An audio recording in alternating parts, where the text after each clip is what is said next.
gakuru nje nakubwiye ngo nguno ahantu ibintu bigeze abantu basabiriza uno no tubi oya turabimba kubera iki sereka nkubaza niba abantu baje bakayigira abateka mitwe ninjegera oya abantu baje bigira abateka mitwe sibyo bashaka kwiba abaturage baranabiba ariko se bakuru umuco wo gufasha gato se nsimuze gutwara umuco wo gufasha none se ushaka kuvuga niba uruvuga ngo abantu bazajya badusaba tujye tubiba ubwo ntabwo ushaka gukora umuco ariko muretse nkubaze ubu ninde kumenya ushonje n'udashonje n'ibintu bigeze niba abantu babikora business urumva umuntu bakubanza ubwira ubundi no nkuru none se w'amaso yawe ntago azikure amaso ubusereka nkubaze wowe umuntu araza yisize ibintu byamuciye ibisebe urabwirwa n'iki niba atari igisebe cyangwa atari cyanyacyo ngubu oya reka nkubwire ubundi mbere yo kuburana reka ubundi banze nkubwire inkuru ni mu karere ka Huye ku itariki 18 hafashwe abantu 4 bakurikiranyweho icyaha cyo kwisiga imiti ikomeretsa bakayisiga ku myanya yabo y'ibanga imyanya y'ibanga niyitwa guki wasazuru cyangwa ku matwi yenda wasanga ari no ku menyo icyo oya abadukurikiye bagendera mu muvuduko wo kumva ko ari imyanya y'ibanga bagera ariko muri comment imyanya y'ibanga none se giye ko natojwe mfite ikinyabupfura usazwa ko ngera cyamupfura ntacyo ufite ni gutunsubirishamo ikigambo nk'icyo iyi nkuru nyibona nasetse urumva ariko reka ubwire abantu bamaze kunekera imitwe urumva ubu n'agatima keza nari mfite kancizemo sinzongera kuba amafaranga yanjye oya gatoka ngo oya kancizemo wigumura abantu ngo iki kwanza reka manze nsoza inkuru aba baturage ariko ubundi muretse ngo izina ryawe rya kabiri yitwa nde mbere yuko ukomeza oya mbabara wibizana bosi wawe oya wibizana uretse ndagize ariko bosi wawe nasanze yitwa Nsabimana Janvier kandi kakagabo turi guhana ngo nikagakunda ko kitwa Janvier ariko ubwo ntabwo ari wowe oya bagutabariza n'ibyiza kurura umuntu hano urazana ibyo guteka mitwa nohereza abantu imiti ngo basige ku byanya yawe y'ibanga nabonye uriya muntu yitwa ngo niba harimo Janvier umva arambabaje cyane ubundi ba Janvier turi abantu beza ibintu bitari byiza abantu beza ngubu ndimo natabariza abantu mujye mu abantu ntimureke kujya mu rwose umva jembi ahubwo gato ibintu uri kuvuga reka manze nkubwire inkuru aba bantu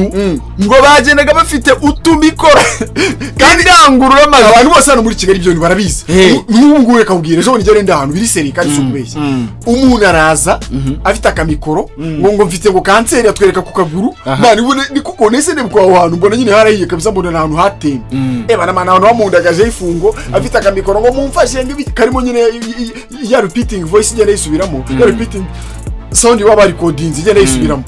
ubu ngubu nibwo ndiko rukuru baturi nukuvuga ngo nanjye naramuhaisha nukuvuga ngo oya hani wasanga bamuharanyayo oya ntagaranya aba bantu rero iyi nkuru ikavuga ko ngo bagafite akamikoro yewe ngo babaga bagakodeshe indangururamajwi apana nk'isi tuba tuvugiraho ni indangururamajwi ziri bashyizire ukorera n'amafaranga iyi niyo mikrofone zirazindi indangururamajwi ziri mikrofone nk'iyo wegereye iyo ni mikrofone sasa indi nkuru biravugwa ko hari umuyobozi wari ubahagarariye ariko reka mubwire gato ejo narakubwiye yitwa Janvier mu biganiro twakoze naragwenga abagabo bafite ibintu bibiri abagore cyangwa amafaranga ngo bahembwaga ngo disi ngo bahembwaga ngo 80 hagati ya 80 aba bantu business abo ntiyari buzanamenyekane byaturutse ku ishwana ryabo ryuko ngo uwari wakuriye ngo ndetse atuye mu mujyi wa Kigali atagize gute atarakibahemba inkuru ihera aho ngaho kandi bakora ariko si cyo kakuba kibazo n'abantu barano bansubiza mu byukuri kanyibazo yo twicaranye mu byukuri akazi mu Rwanda kabaye ingume ku rwego bigezwe abantu biha akazi nkaka njye ntabwo navuga ngo kabaye ingume kuko nwese kandi urukora sakazi ahari ibiyede abantu bajye mu biyede wagiye wowe oya njye mfite icyo ndi gukora ikiyede cyane n'umuntu tugatsirwe n'ibana none urajya mu biyede urashishikariza abantu kujya mu biyede none se ntabwo bitanga amafaranga gato bitanga amafaranga angahe reka 3,500 ayo mafaranga umunsi wose none se aho kugira umuntu ajye kwiba gutya yagiyeyo ariko gereka ubwira impuwe zancize bagiye mu byaro guhinga ariko ntabwo wansubije akazi karabuze mu Rwanda ntabikubwiye ko atari ingume akazi karahari agato te ibaze ahubwo nta nubwo bagira uziko numiwe ufata imiti icibise ugasiga kuri wanu kuri kabandasha no kuri ucenje usanyeye yakoreka ugize iki kiganiro turi kuri kodigana abantu bane by'ukuntu tumeze cyangwa baseka abantu wiyumva mutwitege tugiye kujya kuri kamera mugiye kujya mutureba ariko muzajya museka nk'umurebye ikiganiro turi gukora ndi kugikora nicaye nyuma ya mikoro yanjye mfasha agacupa ndimo kunywa ikintu nashatse kuvuga ariko ntabwo ari icyuma cyangwa kiwingu mu izina rya Yesu ntukabinywe urumva ariko abona turi ukuntu tumeze turasekeje ko iki kiganiro turi kugikora dusekeje ariko bitari inkuru gako twakoze nyinshi iyo munsi ndumva ndenze pe reka nkubwire njyewe hano nibwo amaze kwemera ko burya bro leta irakora man uribaza kubasha kugera ku nkuru igacukumbura amakuru nk'ayo noneho ngewe ikintu cyankanze nkavuga noneho ndemeye burya ikintu cyankanze ndemeye burya abanyarwanda bararakaye nta mikino bariho just imagine umuntu ukubwira ngo urumva njyewe ndaguhagarariye ufite manager niwowe uzajya ku kazi ukore nk'umukozi uze uverise hanyuma mu cyumweru ugenda uhembwa noneho muri cyumweru bahembwaga nk'abanyaburayi ibaze zimwe muri condition gusetinga business nk'igwemba nk'umunyaburayi ibaze zimwe muri condition uhabwa buri cyumweru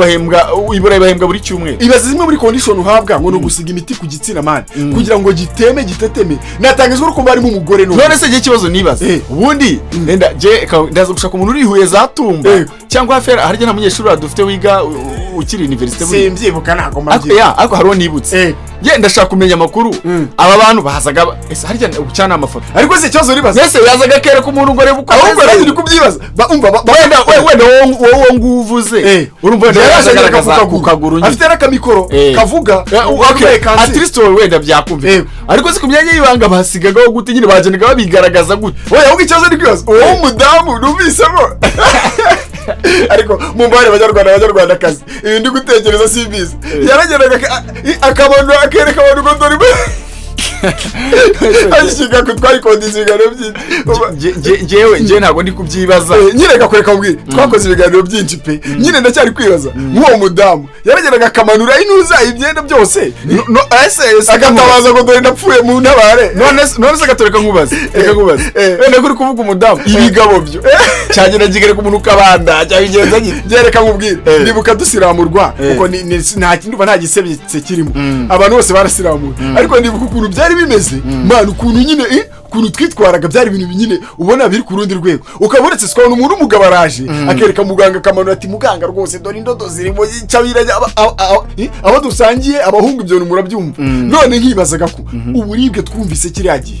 wese ntago bababaraga nyine hari umuntu ari gusobanukirwa neza none reka nkubwire harimo undi mugabo n'umugore ababo byo noneho bino byo biteye ariko ngo babanaga none harimo undi mugabo n'umugore babanaga umugabo akasiga iyo miti akajya ku gitsina ubwo ni ku myanya y'ibanga mu buryo bwiyubashye akajya gusabiriza niba amafaranga barabonye ari make cyangwa barabonye ko ibyo ari ibintu byagira isoko ngo yarafatanye gahunda n'umugore ko bazaza i Kigali ngo umugore bakamusiga imiti ku ibere nayo izajya nyine irica ibisebe umwe akagenda avuga ko arwaye ibere undi avuga ko arwaye ku gitsina numva bakajya ahantu hatandukanye uribaza uba nuribaza iyo business man ariko si cyozo nibaza nta kanseri byatera ku ibere njyewe ahubwo mbere ko nibaza kanseri aba bantu ubu ntago baroseye abandi bantu koko bari bababaye basabiriza ngereka nkubwire mu Rwanda agenda bizima gakuru kuri singiye kubeshya mu Rwanda dufite amahirwe y'utuzi twinshi abantu bahagakoze ariyo mpamvu ndi kwibaza se abantu ntibabibona ngiye niyo mpamvu nakubwiye ngo ntago mu by'ukuri wenda nubwo navuze ikiyede ndugetuseka ariko akujya umuntu agiye gukora akazi kabi nkaka nukuri kw'Imana yakijyamo gato uziko kunumye ese ikiyede uzigo ni kibi burareka mubwiye oya dore impamvu reka mbikubwiye kiravuna oya akazi kose karavuna ubuse naka kazi turimo karavuna cyane hari nk'igihe tumara kuri coding ukumva umutwe wahiye neza muntu kuvuga bikamukanira ukumva wapi kabisa ukumva unaniwe itangazamakuru naryo rivuna mu buryo ababizi barabizi ama strike turya abakenisi hari umuntu ushobora kwicara avuga ngo wapi ngo se kumuploadinga ngo karya amafaranga nawe uzabizemo uzamenya uburyo bivuna uzamenya kugira ngo ugeze kuri etape yo guhembwa bisaba ubu noneho YouTube yamaze gusetinga ko kuva ku itariki ya mbere z'ukwezi kwa kabiri 2027 kugira ngo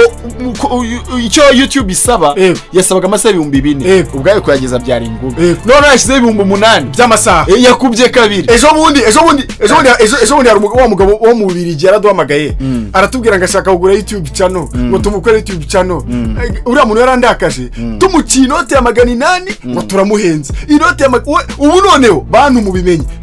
twe tugurisha ama YouTube channel ari monetize munasi tuyabagurishaho munamwe mukorera amafaranga ariko mbabwire kuva mu kwezi kwa kabiri uriya mwaka utari wazi kugura YouTube channel no turajya tuguca miliyoni 2 c'est vrai si nuza tuguca miliyoni 2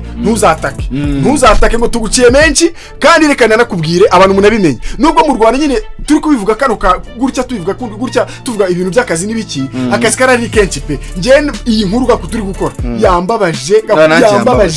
kwikora mbabaye narakaye impuwe zanshizemo njye gakoreka mbwira nzongera ngiye gucanya bwo mbivugiye hano hakagira ikintu cyiza cy'indera impuwe nzajya ngishota kimwe munsi